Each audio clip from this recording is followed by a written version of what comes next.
It's kind of a cold, dreary, overcast day here in Mount Pleasant, but I don't really care because it all looks the exact same from the inside of my shop. I'm so excited to jump into episode number 4 of this vlog, so let's go ahead and see what's going on in the shop today. Real quick, this is Brian at the end of the video coming to the beginning, letting you know that you should stay to the end of the video because there's a little something exclusive that you're gonna get first dibs on. So watch to the end of the video, you'll see, you'll understand. Enjoy it. We are still playing with this big crusty bar of 120 layer Damascus. You can see where I got to when I ran out of propane. Lucky enough, I just got a couple tanks absolutely filled, so I've got plenty of fuel to run this fire. Plan for today, we're going to cut off these ends because that little tab I had to move this thing around with, it's gotten so thin that it's about to break off, so I just need to go ahead and cut that end, weld on a small little piece so that I can maneuver it around, and then we'll continue to draw this thing out to a 1/4 inch, which is what we want.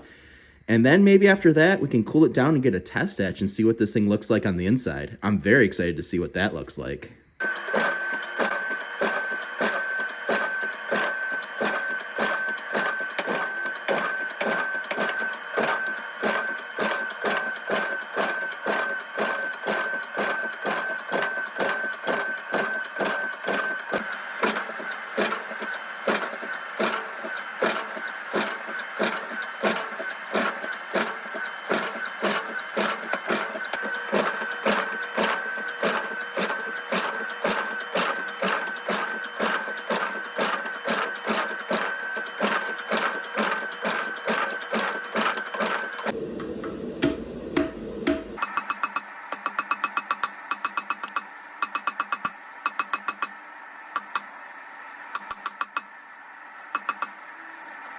Just like that, we have a finished piece of Damascus. We're looking just under 2 inches wide this way, exactly a 1/4 inch tall, and about 19 inches of usable Damascus. I am really impressed with how this thing came together. I'm so happy with it so far. I've got my buddy Grumpy Grunt here with me. Hey Grumpy, why don't you go ahead and introduce yourself and tell the people where people can find you. I'm Grumpy Grunt. You can find me over on YouTube at Grumpy Grunt or on Instagram at grumpy.grunt. Either one, those are the only social media outlets I have. I'll go ahead and put all that in the description down below. First and foremost, I feel like we need to do a test etch on this Damascus build to see how it came together. Soak it in some gator piss.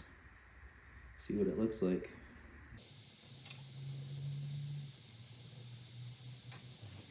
Well, there's some layers in there. I mean, you can't see it too much, but I don't know, can you see that? Yeah. There we go. Yeah, absolutely. You can definitely see that there are layers in there, but I think it's really going to show better once we grind into it. All right, Grumpy, you saw the shop, you saw a couple things behind the scenes. What do you think so far?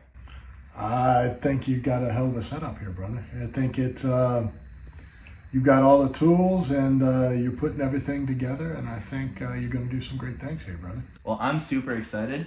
It's good to see you in person. Shaking you with my left hand, but we're making that work. All right, Grumpy. One of the things that I really enjoy about my new shop is this sticker door. There are so many different makers that I really respect that have sent me stickers, and I appreciate every single one of you who have sent me a sticker to be represented in the shop. Now, if you want to send me a sticker, all you have to do is send me a message over on Facebook or Instagram. I will go ahead and get you my address. You know, I don't want to just put that out there. Like, I would love to just flash my address up there, but I don't know if I can do that. If you want to send me a message and I'll go ahead and get you my address, you can send me a sticker. I'll put it up on this door. You can really see all of the logos, and it's so inspiring. Every once in a while, I'll just come over here and look at all of the different people that have sent me stickers. Thank you guys, I really appreciate that. I've got to get out of the shop because Kyle has some photography to do.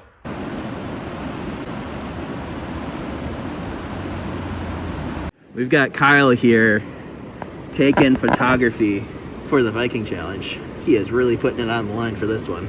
So Kyle, is it worth all this craziness for those pictures? Of course. Yeah? I think it turned out pretty pretty. Spoilers. Don't look.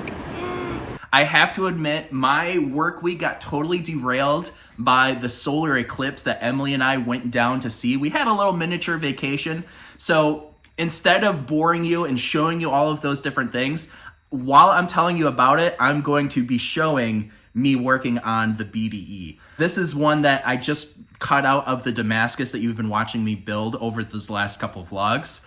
Emily and I went down to Cincinnati a couple days ahead of the eclipse so that we could go check out Cincinnati. We never really go on vacation, so it's kind of a big thing for us to go away for a couple days. So we went and saw the zoo. We went and saw a couple different things down there. This was actually my second eclipse. I saw the one in 2017. If you haven't seen totality, I would highly encourage, if you are even within like a 6-hour drive of it, to go and see it. It's totally worth it.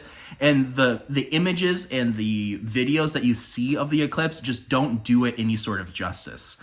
It's one of those things where it's like when you go to Niagara Falls or you go to, the Grand Canyon, you can see pictures of it, but you don't get the scope of it, So on the day, we're going up north from Cincinnati to get into the line of totality and hopefully into the center line, because the further to the center of the line of totality, the more time you end up spending in totality. It's one of those weird things. So we found this little town that was perfectly on the line of it. We got there and we saw all of these different signs of, viewing parties and, food trucks this way and stuff like that. Where the food trucks were, it's basically a farmer's field, and they were charging $100 to park at this farmer's field. And we thought, like, that's absolutely crazy. The eclipse looks the same whether you paid $100 to see it or if you were just on the side of the road watching it for free. So we moved away from that one, and all of the churches, all of the local parks, all of the different places in that small town were all charging $100 to park. So we're like, screw this, we're not paying. Found a quick gas station, had Subway, that type of a thing.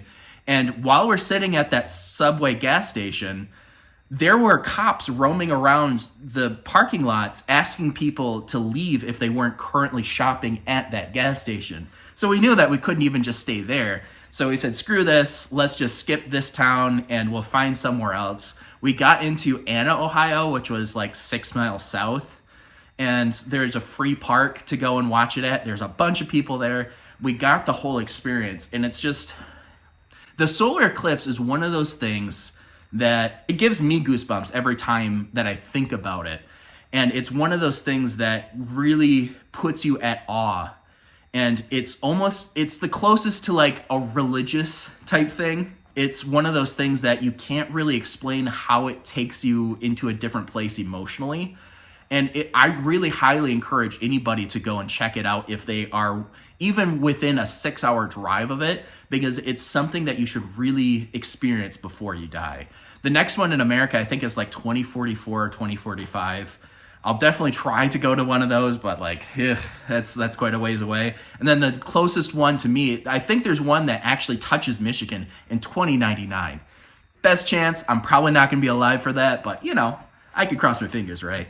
If you saw this last solar eclipse, let me know about your experience down in the comments down below. At the beginning of this video, I said that there is a special thing at the very end to watch the end. Now, if you're one of those people who just skip to the end, I see you. Go back and watch it. Now, don't mess with me. Go back and watch the whole video. You're going to want to do that, but we are at the end, and we are at that special thing at the end. And that special thing, I'm sure you figured out, is this guy. I am so happy with how it turned out. For my first Damascus, I am really, really happy with it, except for one big flaw. You can see that this side has a lot more stripes, and you can see that this side does not. Now, the reason for that is that when I pressed this, the whole billet of it kind of smushed in a counterclockwise direction, or maybe it's a clockwise direction. And this line right here, you can see that center line, that's actually supposed to be the center of the blade. But because my press isn't optimal, it squished a little bit wrong. Although, I mean, it does still look really pretty. So here is the special thing about the end of this video. I am putting this knife up for raffle. If you want to check out that raffle, go to bcoknives.com. It's going to be the first link down in the description. You can jump right to it. They are going to be $10 a piece, and there's only going to be 35 tickets total. That is going to be it. And then the winner will be able to choose between a Kydex sheath or pay a little bit extra to get a leather sheath. And then it's going to be free shipping in the United States. But if it goes international, then you will have to pay for the international shipping. That's just the way things work. But we are definitely raffling this off. And the reason why I feel better about raffling it is because the Damascus isn't perfect. It wasn't exactly what I dreamed up. But it still is really cool. And I imagine there's going to be someone who's going to absolutely love it.